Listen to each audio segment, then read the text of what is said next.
Bueno, Masters, ya estamos en un episodio más de ME Podcast. El día de hoy tenemos un máster que nos va a venir a compartir algo súper valioso que puede servirles muchísimo para todo el tema de emprendimiento. Lo vamos a enfocar en temas de emprendimiento. Obviamente, el ingeniero Manuel Leiva, que es docente de la ESI, School of Management.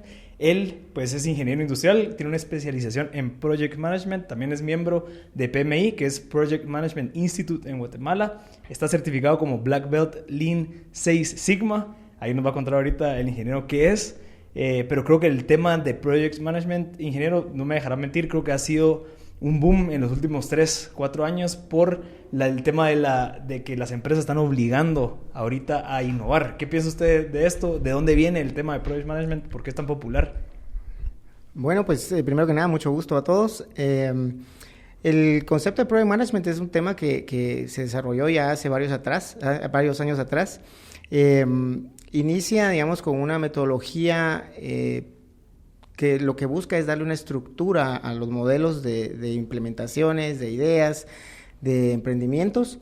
Y en los últimos años, como bien mencionás, se ha ido evolucionando en una manera en la que cualquier persona que esté interesada en el desarrollo de proyectos puede buscar teoría, puede buscar una certificación, que al final lo que va a hacer es darle un orden para poder pasar del estado hay proyecto, no hay proyecto, al estado sí hay proyecto, ¿verdad? Entonces, surge de esa necesidad. Hoy en día se ha vuelto un tema de moda, ¿verdad? Porque estamos viviendo una transformación de tecnologías que disrumpen los modelos convencionales de hacer negocios.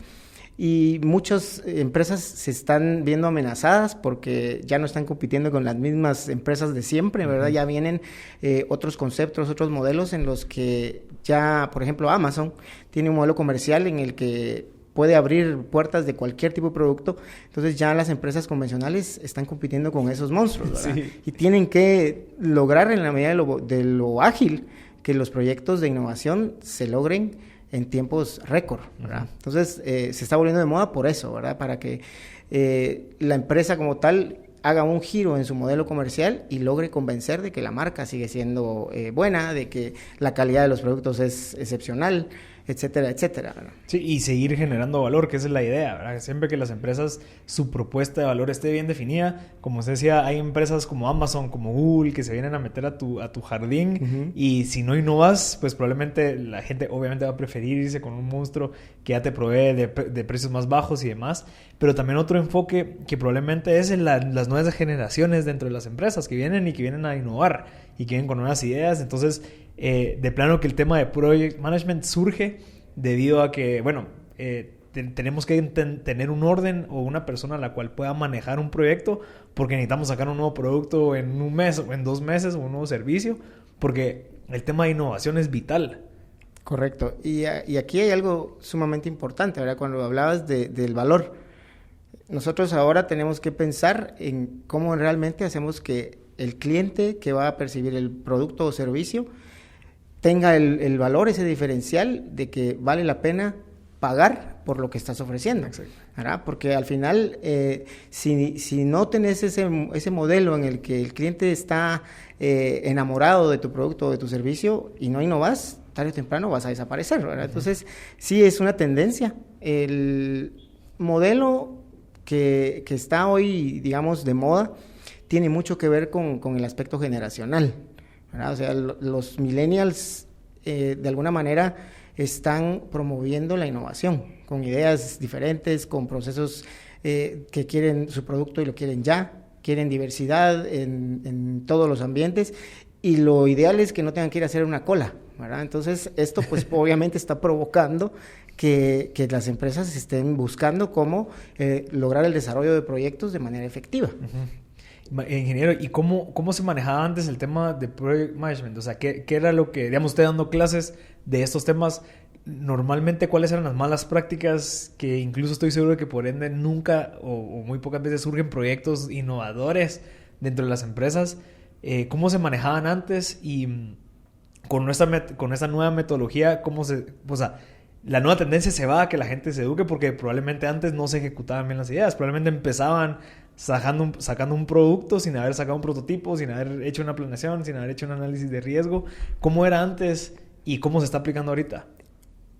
Te podría decir que anteriormente lo que no había era orden, ¿verdad? Hoy, en realidad, muchas empresas desarrollan proyectos sin saber que están haciendo proyectos. De hecho, en nuestra actividad diaria, yo conozco muchos gerentes que están desarrollando proyectos y no lo saben, ¿verdad? O sea, están y siguen haciendo sin una estructura formal que los lleve realmente a garantizar que los objetivos que se han planteado se cumplan.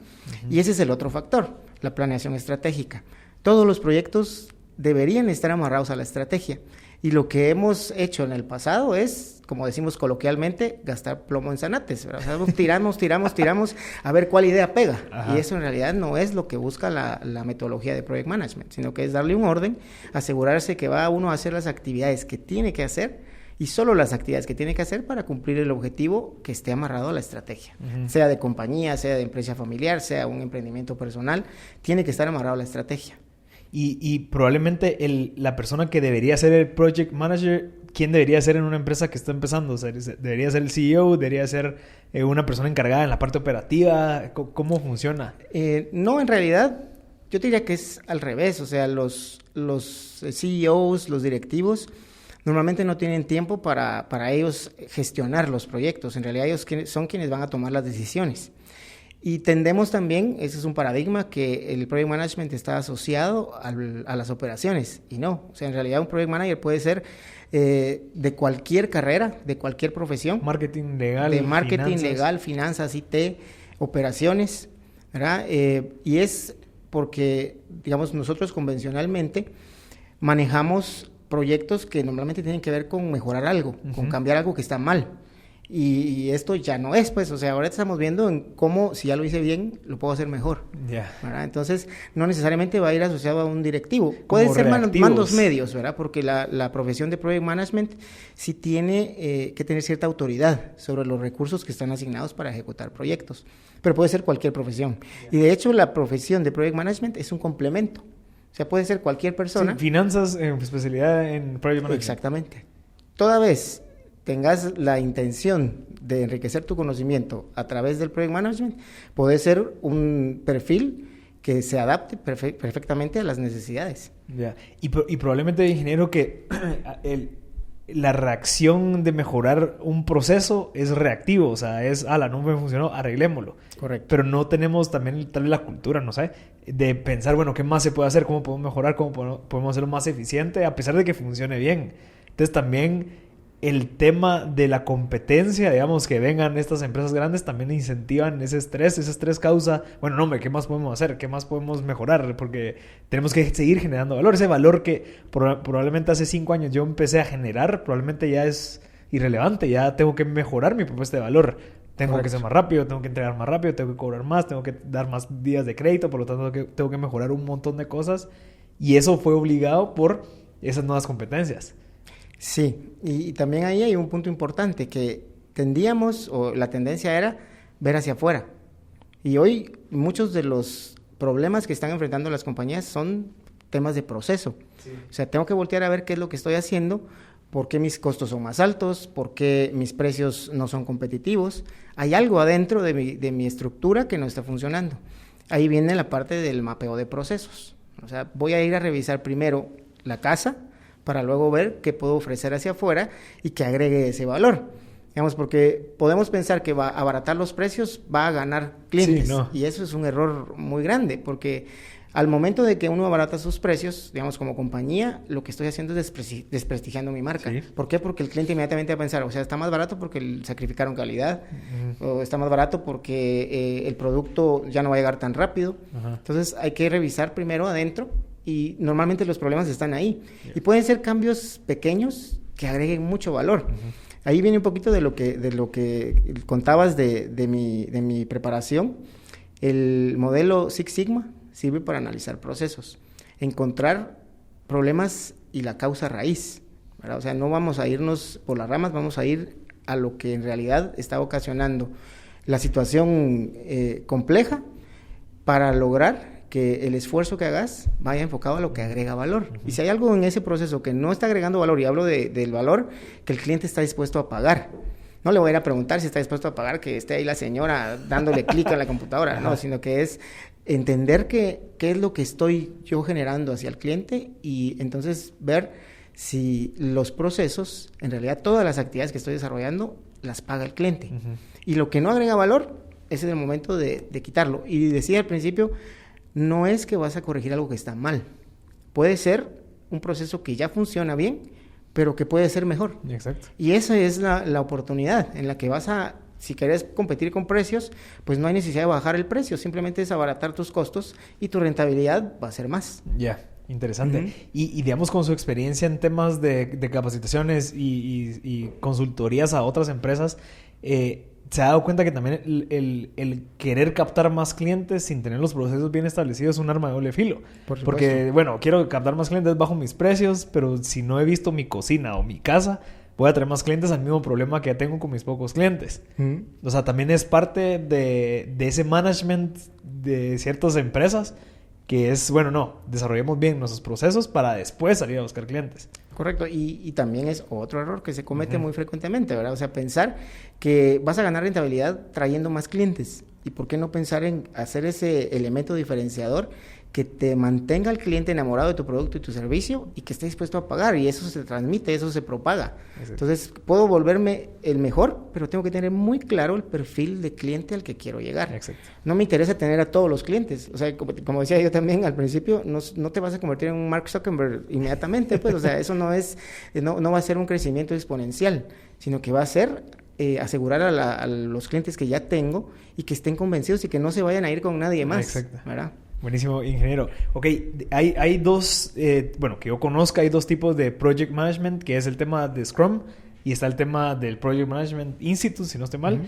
¿Cuál es la diferencia de los dos? ¿Por qué uno es, digamos, de cierta manera, probablemente de lo que yo conozca, está agarrando más popularidad el tema del Scrum? Hay más demanda, hay poca oferta, entonces son carísimos. ¿Qué es lo que está pasando entre esas dos variables dentro del Project Management? Son metodologías que al final el objetivo es el mismo, ¿verdad? Darle una estructura a la elaboración de proyectos y lograr los objetivos. Diferencias importantes, la velocidad. El modelo PMI, que es a través de la guía PMBOK, es un tanto burocrático. Es un proceso que en realidad, una metodología que necesita una estructura, que necesita formular un documento que va a ser aprobado por diferentes partes en la gobernancia del proyecto. Y el modelo Scrum es lo que está de moda, de lo que recién hablábamos ahora, ¿verdad? O sea, lo ágil.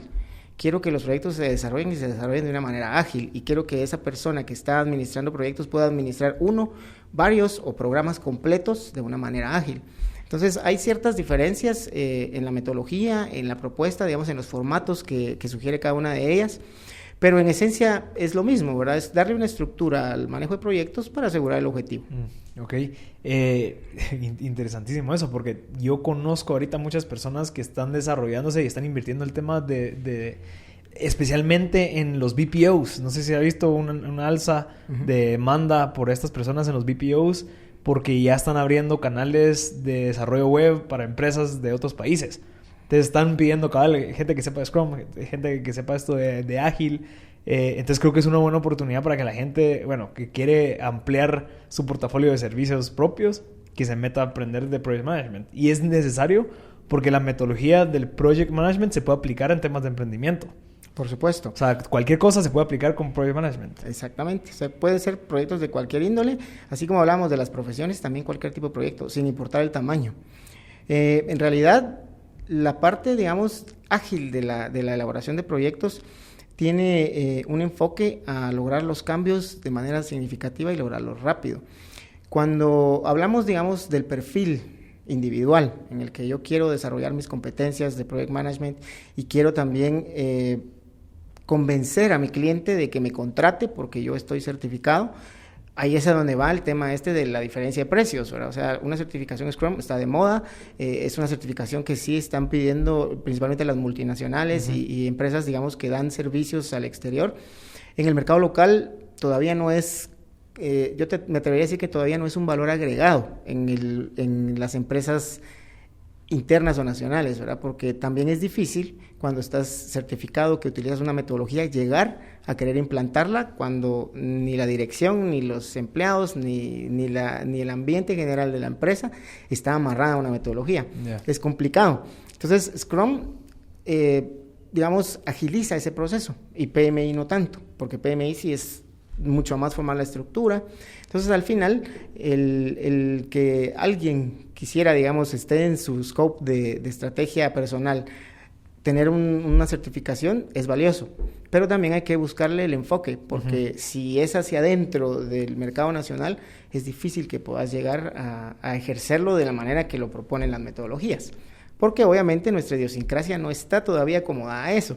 Y mencionando los BPOs y ese tipo de puestos en los que al final obviamente estás prestando un servicio a un agente externo y ellos sí te lo van a pedir, porque pues en Estados Unidos, en Europa, ya ese es un modelo que normal. Es un must, como el inglés, ¿verdad? El inglés no te abre puertas, pero sí te las cierra, ¿verdad? O sea, si no hablas inglés, pues no es que estés fuera, digamos, del mercado laboral, pero si no lo hablas y te toca una entrevista y ahí está el inglés 70% y no lo tenés, la puerta se cierra. Sí. Es el mismo tema con el Project Management, o sea, puedes estar certificado y probablemente no lo necesites como carta de presentación para obtener un empleo, pero si lo piden y no lo tenés, cierra la puerta. Ingeniero, ok, para comenzar a ver el tema práctico, me comentaba que hay 4 fases para comenzar cualquier proyecto. Y de esas 4 pues se desglosan en diferentes partes o variables cada una que hay que cumplir. Correcto. ¿Podríamos empezar a ver cuáles son las primeras 4? Sí. Hay 2 formas de verlo, ¿verdad? La primera es el ciclo de vida del proyecto. El ciclo de vida del proyecto se divide en realidad son 5, ¿verdad? Es la etapa inicial, la etapa de planificación, la etapa de ejecución, la etapa de cierre. Y en medio de ellas pues está el esfuerzo de monitorear y controlar los indicadores. Hay una diferencia importante. El ciclo de vida del proyecto lo que te va a decir es cuáles son las tareas y el esfuerzo que debo de hacer para cumplir el objetivo. O sea, el objetivo es entregar un producto o servicio. Sí. Y por el lado del Project Management, las etapas se llaman igual, ¿verdad? Es etapas iniciales, etapas de planificación, ejecución, monitoreo, control y cierre. Pero esto está más enfocado a la parte administrativa. O sea, ¿cómo logro que lo que dicta mi ciclo de vida de proyecto a través de la planificación y la administración eficaz de recursos, cumpla con el objetivo que está especificado? Entonces, los ciclos de los proyectos todos son igual, ¿verdad? O sea, tienen las mismas etapas. Eso no quiere decir que tengan los mismos pasos, ¿verdad? O sea, no es lo mismo, por ejemplo, el desarrollo de un software. Ahí, digamos, por sentido común, necesitas un diseño, necesitas una prueba piloto, necesitas un desarrollo, luego vienen ya las pruebas formales y la entrega final del proyecto. Son 6 pasos, pero vas a tener etapas iniciales en el diseño. Vas a tener incluso una mezcla entre etapa inicial y planificación en el diseño. Entonces, la diferencia es que cada proyecto tiene un traje hecho a la medida para lo que es el ciclo de vida del proyecto. Y para la parte administrativa son los mismos. O sea, vas a poder incluso hacer las 5 etapas de evaluación desde la gestión de proyectos en cada una de las etapas del ciclo de vida del proyecto. Porque es cíclico y vas a estar administrando recursos.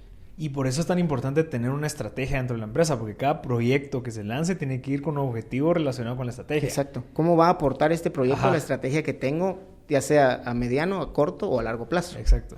Y eso, bueno, es otra cosa, que es la idiosincrasia a veces de las empresas de no tener una estrategia en 5 años. Digamos, yo conozco muchas empresas en las cuales no saben y que están haciendo lo mismo. O sea, llegan haciendo lo mismo durante los últimos 10 años y no tienen como que en 5 años queremos implementar esto, queremos atender este mercado.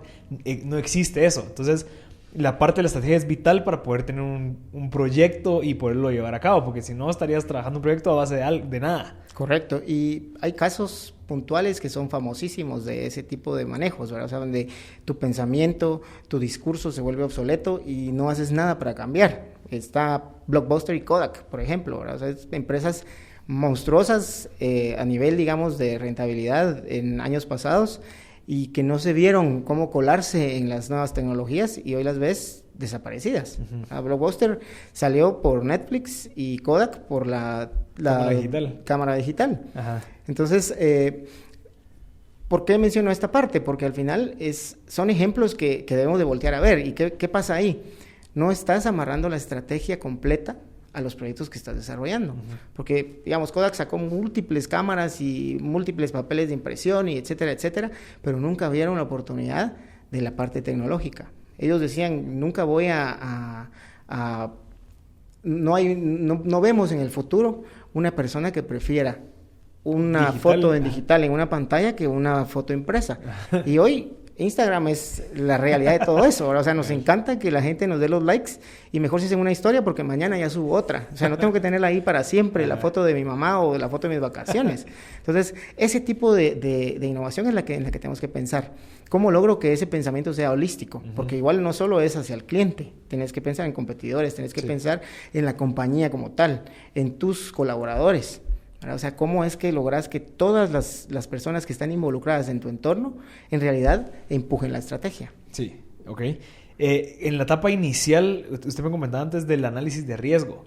¿Qué variables deberíamos de nosotros considerar cuando estamos en la etapa inicial de hacer un proyecto? Porque podríamos, incluso ahorita en esta conversación, agarrar un proyecto y decir, bueno, ¿qué es lo que tenemos que hacer en la etapa inicial? Luego en la parte de la planificación, después en la ejecución y en la parte del cierre. Okay. Podríamos agarrar tal vez el ejemplo del salón que usted me estaba contando. Sí.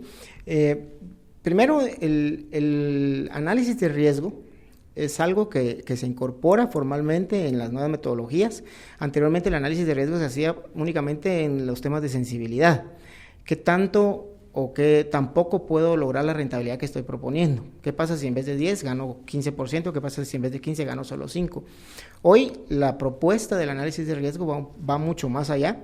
Lo que se busca es identificar todas las fuentes de incertidumbre en etapa inicial. ¿Cuáles son las situaciones que pueden provocar desvíos en el cumplimiento del objetivo del proyecto? Y ahí vamos a entrar a hablar de marketing, vamos a entrar a hablar de aspectos técnicos, aspectos legales, ¿verdad? Que normalmente no los vemos. ¿Qué pasa con los salones de belleza? No hay en realidad un estudio de marketing. O sea, se van... y eso es un mal común, no voy a generalizar, pero de los emprendedores, que muchas veces se van con intuición o en la parte emocional. Es mi idea, me encanta y va a ser un boom. Ajá. Entonces, en el salón de belleza del garage, eso es lo que pasa. O sea, me encanta pintar uñas, soy excelente pintando pelo y pongo todo lo que... Me encanta hablar con las mujeres, pero no vemos más allá. O sea, no se hace... Y cuando hablo de un estudio de mercado, tampoco es que voy a contratar una empresa de marketing cada vez que tengo yo una idea nueva, ¿verdad? Sino que es simplemente entender cuáles son los elementos que pueden en realidad darme el salto para que ese negocio o esa idea se vuelva rentable. ¿Verdad? Entonces ahí hay un punto clave que es ¿por qué no pensar en el riesgo de una manera calculada para convertirlo en una oportunidad? Ajá. Uno de los principales factores que en experiencia te puedo decir que afectan el negocio del salón de belleza en las colonias de vivienda es que no quieren arriesgarse a ir a pagar una renta en un centro comercial.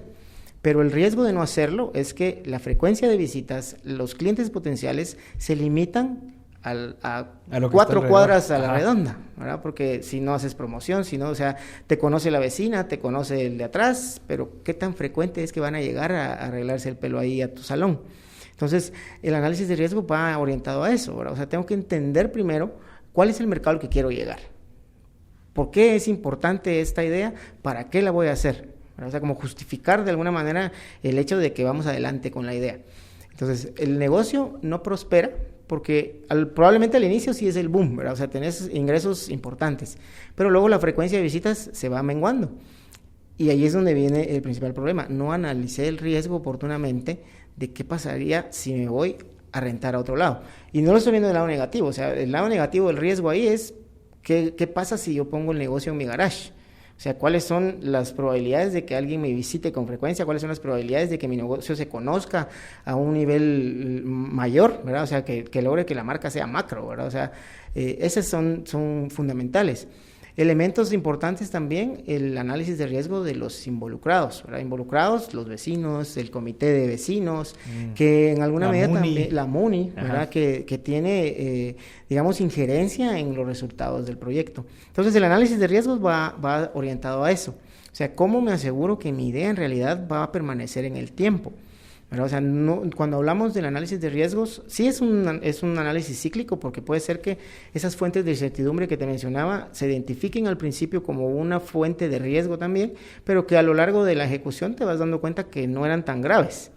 El problema es cuando las identificamos y no hacemos nada para que eso no se materialice. Entonces, el análisis de riesgos va orientado a eso. O sea, si yo ya estoy viendo que estar en el garage de mi casa me va a limitar la cantidad de clientes, ¿qué puedo hacer para que ese riesgo no se convierta en algo que limite el cumplimiento del objetivo? O sea, no lo voy a ver en función de, no voy a poner el salón en el garage porque eso es malo, sino que es cuáles son los mecanismos que tengo para mitigar esos riesgos que he identificado.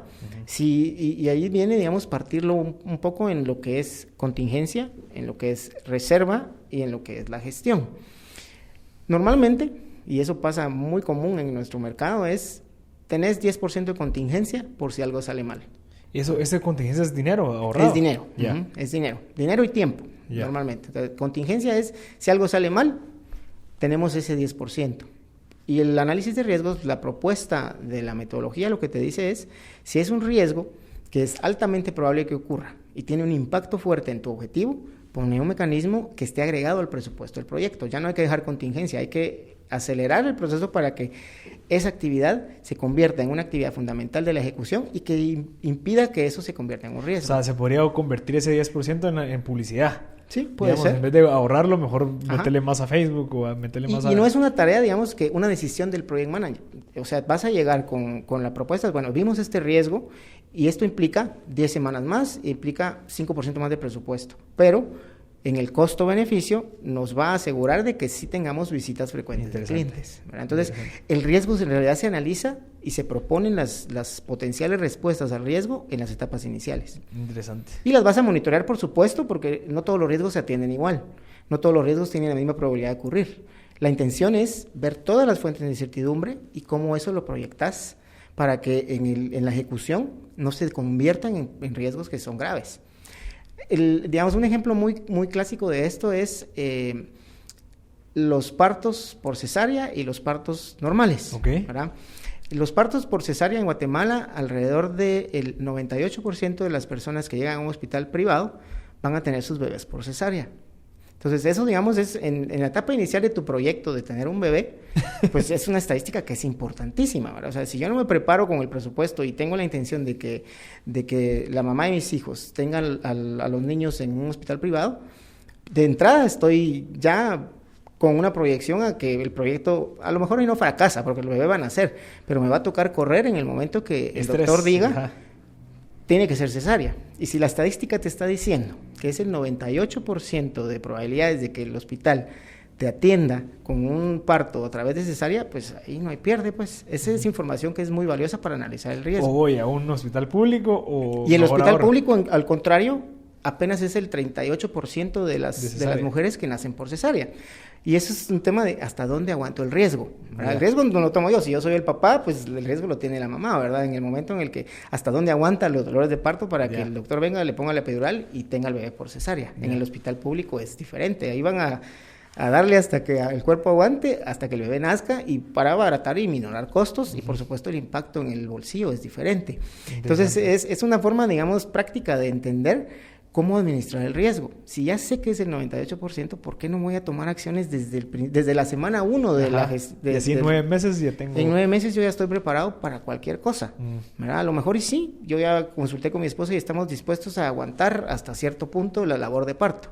Pero en el momento que ella diga no más, yo estoy preparado por si eso sale mal. Y si no, buenísimo, ahí tengo mi guardadito mi por reserva. Cualquier... Exactamente.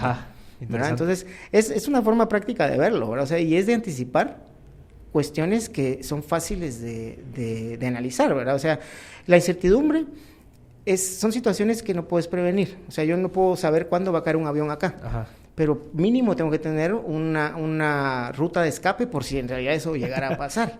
Entonces, es una fuente de incertidumbre. O sea, no sé cuándo va a caer un avión acá. Pero por el otro lado, el riesgo sí lo puedo anticipar porque hay estadística. O sea, si yo voy a poner mi salón de belleza, entonces hay estadística que me dice cuánto en realidad es el tamaño de un negocio rentable de salón. Entonces, puedo tomar esa estadística para evaluar el riesgo. O sea, en realidad... ¿a quién quiero llegar? ¿Cuánto quiero ganar? Y esa estadística también podría ser, bueno, ¿cuántas mujeres existen en esta colonia? Correcto. Porque si me voy a vivir en una colonia de solo jóvenes, de universitarios, de una universidad solo de hombres, probablemente no va a ser... ya sacamos una estadística, bueno, no va a ser un salón de 20, sino que va a ser un salón de 2. Exactamente. Y a esa va el análisis de riesgo. O sea, si lo vemos desde el punto del lado marketing, El análisis de riesgos va enfocado al tamaño de tu proyecto. O sea, no voy a hacer el salón tipo spa en la colonia porque va a estar vacío todo el tiempo. Voy a hacerlo en función del tamaño del mercado al que quiero llegar. Entonces, por eso te decía, no es que el riesgo diga, no vas con el proyecto. O puede ser que si yo hago el análisis de las edades de las mujeres que viven en mi colonia, a lo mejor me conviene más ir a ponerlo al nivel 1 de un edificio de oficinas. Porque todas las mujeres cuando tienen una sesión van a hacer una cita en el salón a las 6 de la mañana para llegar bien peinadas. Ajá. Entonces, a lo mejor ya aprovecho esa parte, ¿verdad? No me tengo que ir a un centro comercial, puedo irme al nivel 1 de un edificio. Interesante. De oficinas. Entonces, es en etapa inicial. Lo ideal es hacerlo antes para que estés con las actividades que podés desarrollar para evitar que los riesgos se conviertan en algo malo para el proyecto. Ok. Dentro de la etapa inicial, ¿qué otras actividades hay? Digamos, tenemos el análisis de riesgo, que obviamente lo que hace es de que pone, de cierta manera, hace que entendas el panorama al cual te vas a meter, como un análisis de entorno, asumo, que es esto del PESTEL y que metes a ver qué está pasando legalmente. ¿Qué otra variable existe en la etapa inicial? Hay una parte importante que es la gobernancia del proyecto. Okay. La gobernancia del proyecto es hacer un análisis de los involucrados. En conceptos técnicos se conoce como los stakeholders, quienes son los que van a tener influencias en el proyecto, sean involucrados directos o indirectos. La gobernancia te va a indicar quiénes son las personas que toman las decisiones, quiénes son los expertos que hay que consultar, quiénes son los elementos de la estructura a los que vas a dirigir en los diferentes paquetes de trabajo para alcanzar el objetivo del proyecto. Eso también es fundamental porque puede ser una fuente de riesgo, ¿verdad? El que alguien tenga una opinión que se contraponga a la idea, o que alguien, digamos, si es un proyecto social, por ejemplo, en una comunidad, que el líder de la comunidad no vea que hayan sus necesidades se vayan a cubrir económicas, pues, que ese es, digamos, factor común en los proyectos sociales, puede contraponerse y te puede entorpecer la ejecución de un proyecto. Entonces, el análisis de involucrados es fundamental. La definición de la justificación del proyecto, ¿verdad? El por qué lo voy a hacer, para qué lo voy a hacer, quiénes son los que se van a beneficiar, cuál es el beneficio que voy a obtener por hacerlo, también es fundamental. ¿Como la visión y misión del proyecto? Sí, más o menos, es parte de la planeación estratégica. El otro elemento también importante es un cronograma. ¿Cuánto tiempo me voy a tardar? Desde el inicio del proyecto, cuando no hay proyecto, hasta que el proyecto está funcionando. ¿Cuánto es ese tiempo que me voy a tardar? Entonces el cronograma se vuelve fundamental. Otro elemento clave es el alcance del proyecto. Que esto es, digamos, entender el requerimiento de ese beneficiario o de ese usuario final para poder decirle, el proyecto es capaz de dar esto. Yo uso mucho el ejemplo de la remodelación de una habitación de una pareja, ¿verdad? Yo puedo llegar con mi esposa y decirle, voy a remodelar la habitación. Y mi expectativa como remodelación de la habitación es cambiar la tele y la cama, ¿verdad? Y cuando le digo eso a ella, su expectativa se va a multiplicar. Quiero walk-in closet, quiero sauna, quiero blackouts automáticos en las ventanas, quiero una lámpara super fancy. Entonces, si yo no entiendo cuál es su expectativa y no lo declaro en el alcance de mi proyecto, voy a ejecutar el proyecto y cuando llegue a entregar la llave de esa habitación remodelada, no voy a cumplir ninguna necesidad ni voy a tampoco a satisfacer la expectativa de mi esposa. Entonces, lo ideal es remodelemos la habitación. ¿Cuál es tu expectativa, stakeholder 1? ¿Cuál es tu expectativa, stakeholder 2? Y así, entonces recabo toda la información. Elaboro el plan de proyecto y voy entonces a tener un marco general. ¿Qué es lo que sí podemos hacer con el proyecto y qué es lo que el proyecto no es capaz de dar? Eso se establece desde el inicio para no dejar ninguna duda de lo que el proyecto va a entregar. Y sobre todo para no dejar desilusiones en los stakeholders y en sus expectativas. Entonces, qué interesante. Podés hacer la remodelación que no tenga todo lo que ella espera, pero tenga lo mínimo necesario para satisfacer su expectativa. Ok, entonces tenemos la gobernanza del proyecto. Asumiría yo también que es parte, bueno, si en dado caso tengo esta empresa que quiero ir a atender por este servicio, pues uno de los stakeholders probablemente es el gerente de operaciones que me va a decir que sí o no. Exactamente. De que me va a comprar mi producto sí o no. Sí. Entonces la idea es acercarse, entender cuáles son sus necesidades para proveerles a ellos una propuesta de valor que vaya adecuada a sus necesidades. Exactamente. Incluso podría ser también el banco que, bueno, mira, quiero, no sé, parte de eso podría ser que una persona que te quiera dar el dinero, bueno, qué es lo que él espera del proyecto para que también le generes valor a él también. Correcto. Podría entrar en la parte de gobernanza. Sí. Es un análisis de involucrados 360, ¿verdad? O sea, ¿quiénes son esas personas a las que hay que ir a preguntarles, quiénes son las personas que van a tomar las decisiones, quiénes pueden haber incluso agentes que estén no involucrados directamente en el proyecto, ¿verdad? Esa persona que está allá en la esquina, que nunca le preguntamos nada. Pero sería bueno saber. Exactamente. ¿Qué es lo que espera de ese proyecto? ¿Por qué? Porque eso te va a llevar a la estrategia. Toda vez estén las personas que tienen que estar involucradas, dando su voz y su voto en el proyecto, te aseguras de que vaya amarrado la estrategia. Ok.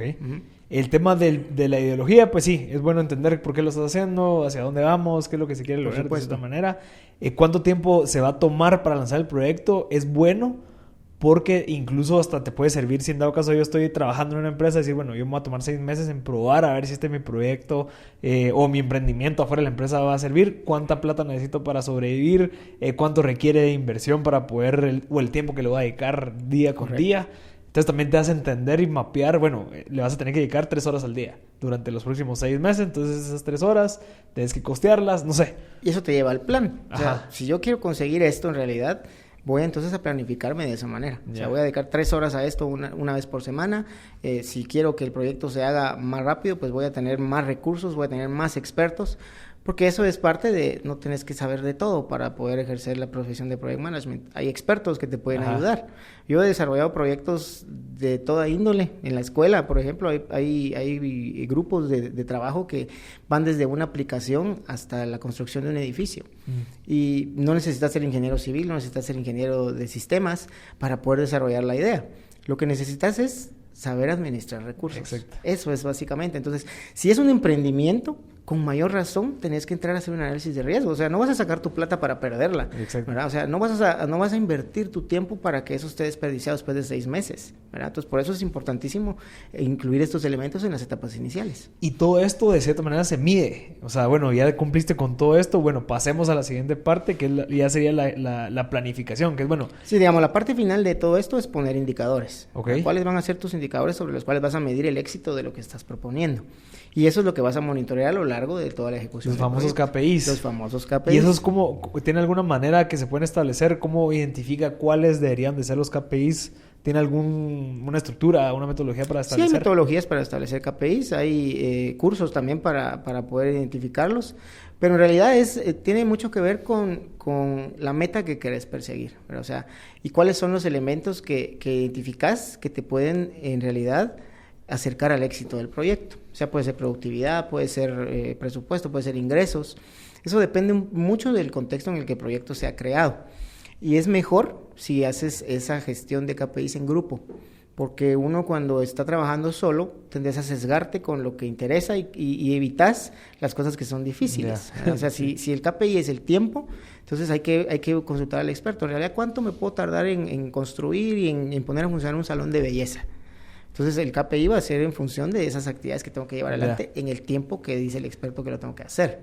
Entonces, sí hay metodologías, ¿verdad? Tampoco es que haya una receta mágica para establecer los KPIs. Lo que sí tenés que asegurarte es que ese KPI realmente mida el rendimiento. Exacto. ¿Verdad? O sea, que no sea solo por decir. Sí sea clave. Que no solo sea veniste temprano, no. Sino que sea cuántos correos mandaste o como que para tener un índice de probabilidad. De qué es lo bueno y qué es lo malo. Y también tener como parámetros, ¿verdad? Hasta dónde es bueno y hasta dónde es malo. O sea, más o menos 5%. Más del 5% tengo que activar alguna situación para corregir el camino. Ya. Ok. Esa es la parte inicial. En la parte de planificaciones, ¿qué variables podríamos entender? En la parte de planificación, acá es donde, digamos, la frontera entre una etapa y otra es la aprobación del proyecto. O sea, en la etapa inicial hay un concepto que se conoce como el Project Charter. El Project Charter es como que el resumen de todo lo que lleva el proyecto en términos de tiempo, presupuesto, personas involucradas, objetivos y la justificación.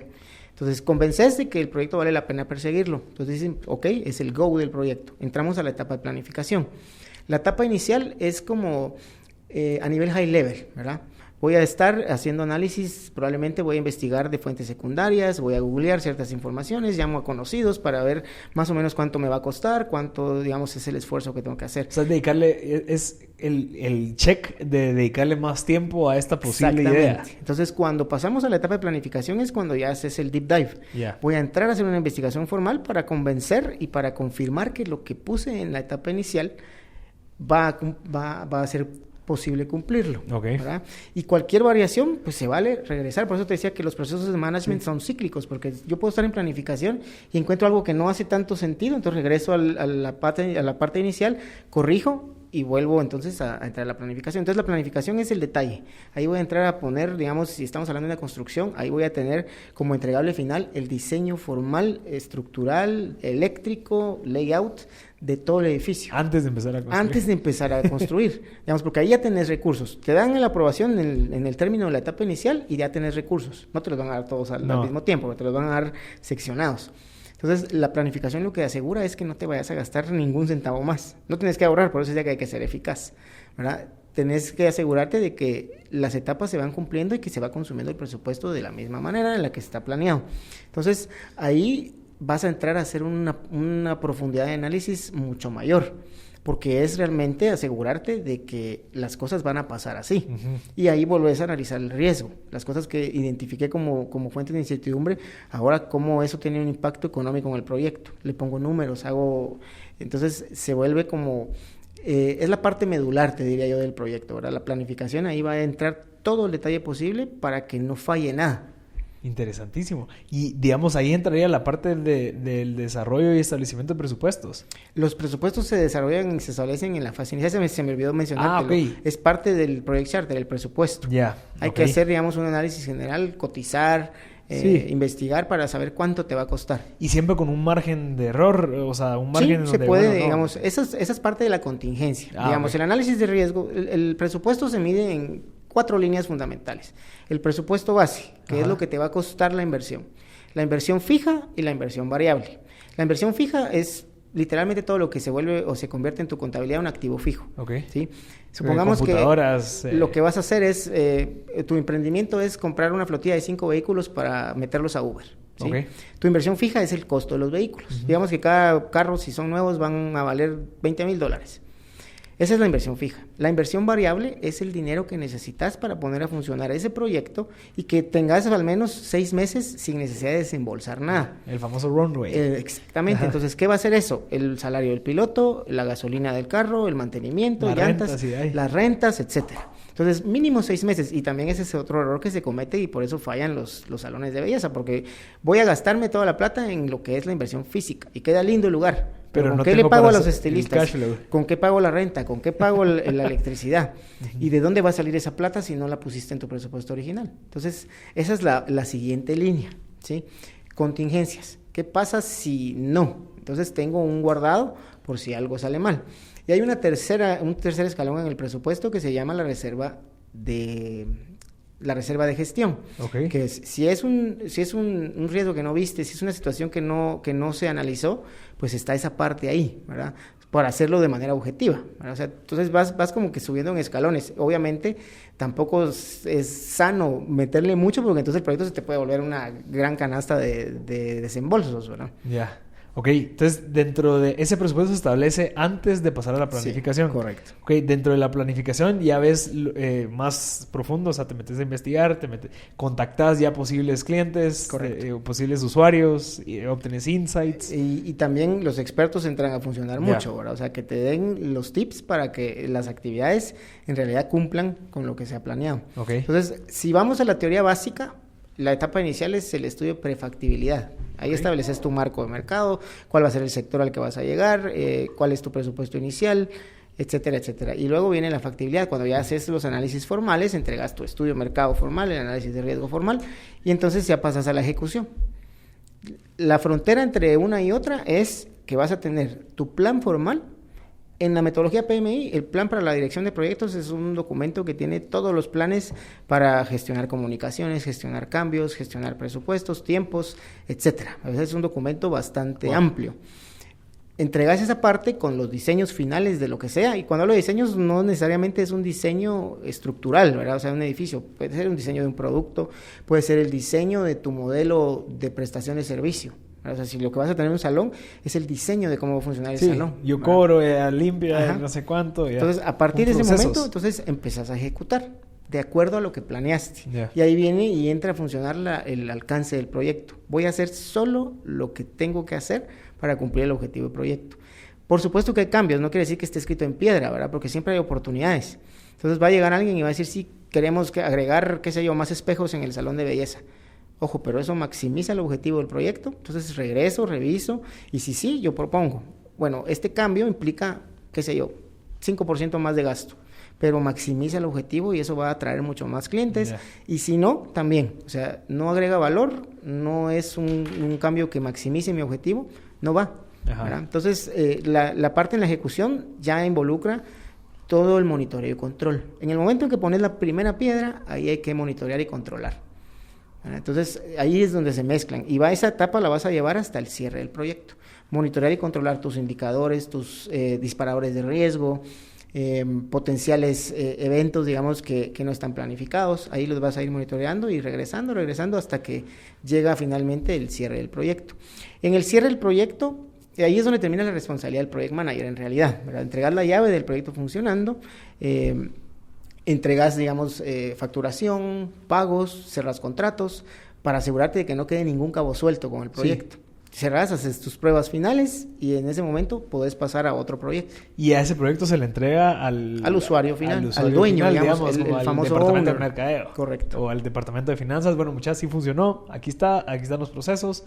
Y yo voy a conseguir otro proyecto. Así es. Mira, una pregunta. En la parte de ejecución, si en dado caso, yo no sé qué tanto, o tal vez ya gente que experta como vos, el tema de planeación probablemente deja mucho a la incertidumbre de lo que pueda pasar, de oportunidades que pueden surgir. Y creo que lo dijiste, de si va de acorde con el objetivo de la planeación inicial, sí. Pero digamos, en el caso, querés empezar tu salón. Buenísimo, empezás y sí que la idea es tener un salón y todo eso. Pero vieron que sos buena o sos una buena persona que hace eso y te ofrecen, mira, deja tu salón, te quiero vender una franquicia. ¿Quieres agarrarla o no? O sea, como que siempre va relacionado con el tema de comenzar un salón, pero por lo bien que lo hiciste te están ofreciendo una oportunidad que probablemente la planeación no estaba prevista. Pero eso ya es en etapa de operación. Si te entiendo bien, cuando ya entregaste la llave y el proyecto está funcionando. Digamos, si es un emprendimiento y lo hice tan bien que me están ofreciendo una franquicia, es un nuevo proyecto. ¿Verdad? Es tu modelo, digamos, si es inmediato, pues qué bueno, ¿verdad? Es como hacer otra vez la etapa inicial de este nuevo proyecto. ¿Cuáles son las oportunidades? ¿Cuáles son los riesgos? ¿Cuáles son mis fortalezas para lograrlo? En realidad puedo mantener el salón así y comprar la franquicia. Entonces es un nuevo proyecto. En realidad es de verlo de una manera en la que ya tu proyecto está funcionando y vas a echar a andar una idea nueva. Interesante. O sea, la idea entonces del tema de Project Management es, viene el ingeniero Manuel Leiva, él agarra un proyecto, por más que él no sea mercadólogo o lo que sea, con un equipo desarrolla todas las etapas, la parte inicial, la parte de la planeación, la parte de ejecución y control, y después lo entrega. Lo entregas y ese proyecto se queda funcionando. Entonces, sí, por supuesto, cuando elaboras los presupuestos hay una parte importante que es la proyección de los flujos de caja, ¿verdad? Porque, digamos, si estás en el programa de los tiburones de Discovery Channel, por ejemplo, o sea, vas a llegar a proponer una idea y esta gente analiza los flujos de caja en el futuro. O sea, este proyecto no lo quiero solo para un año, lo quiero para 5. Entonces, ¿cuáles son los elementos que lleva esa proyección? Entonces, vas a incluir los ingresos y los egresos. Realmente el flujo de caja es sumar los ingresos y restar los egresos, ¿verdad? Entonces, eso te va a generar una rentabilidad. Al final, el modelo o la responsabilidad del Project Manager termina cuando entregas, pero dentro de esa responsabilidad hay una proyección a futuro, que el proyecto tiene que generar la ganancia necesaria para que se vuelva rentable, ¿verdad? Entonces va a ir un poquito más allá, ya no es responsabilidad tuya porque le diste los mecanismos y todos los procedimientos a la persona que lo recibe para asegurarse de que se cumpla lo que está proyectado. Entonces, al final, mi tarea es, entrego la llave, pero dejo las proyecciones listas para el futuro. Y ahí es donde te decía al principio, la innovación. No porque ahí está, que va a ser durable durante, 5 años. No quiere decir que en los 2.5 vas a evaluar si tu marca sigue siendo o sigue convenciendo. No vas a evaluar si tu servicio realmente está siendo aceptado como al principio se planteó. Porque esa es una desventaja que tenemos hoy. Los cambios vienen inmediatos, vienen rapidísimo. O sea, entonces la evolución no se puede quedar en solo la proyección de flujos. Y eso es lo que pasa con muchas empresas. Mira, empresas que tienen 40 años de funcionar igual, ¿verdad? Y lo siguen haciendo igual. Hay un caso muy, muy interesante, me encanta a mí hablar de ese caso, es el caso del pollo Pinulito, que digamos es un emprendimiento que creció de una manera tan grande que empezó ya a rascarle al monstruo del pollo frito en Guatemala, ¿verdad? Y provocó que cerraran 11 restaurantes y hoy miras la propuesta, digamos, de producto de ese monstruo del pollo frito es diferente, los restaurantes son diferentes, el servicio cambió, crearon una marca alterna que compita con el pollo pinulito. Entonces no me puedo quedar con lo que dije que originalmente era el boom. Entonces esa proyección que entrega el Project Manager le deja una responsabilidad al usuario para pensar en la innovación. O sea, ¿cómo yo logro transformar esto? ¿Cómo logro que mi marca se mantenga a lo largo del tiempo?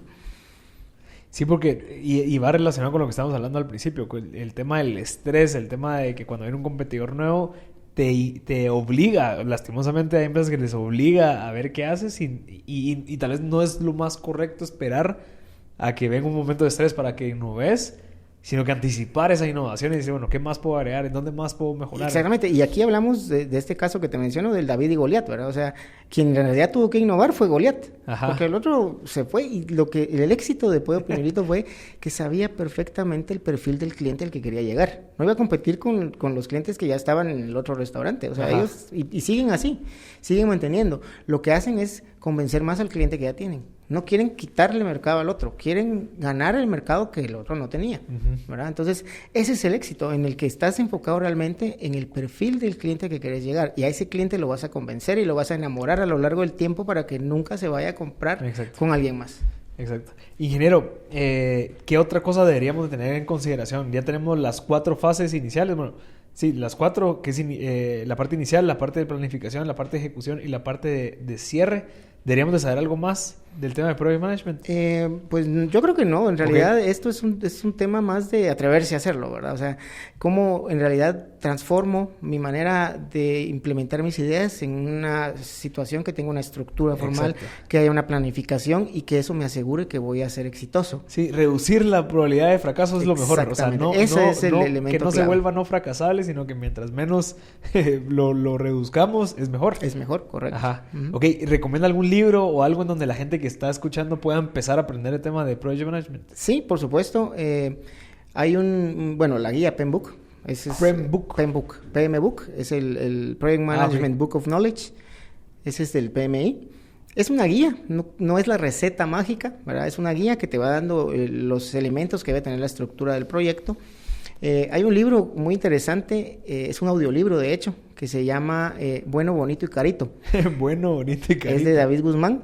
Él lo que promueve ahí es la innovación. Te da una visión diferente de cómo crear esos agentes diferenciadores para llegar al momento oportuno de la innovación. Cómo enamoras a tu cliente, cómo logras que esos factores diferenciadores mantengan a lo largo del tiempo tu marca en el pensamiento de los clientes. Es un libro, la verdad, que muy interesante y es un audiolibro. Lo puedes escuchar cuando vas manejando, ¿verdad? Aprovechando las horas que pasamos hoy metidos en el tráfico.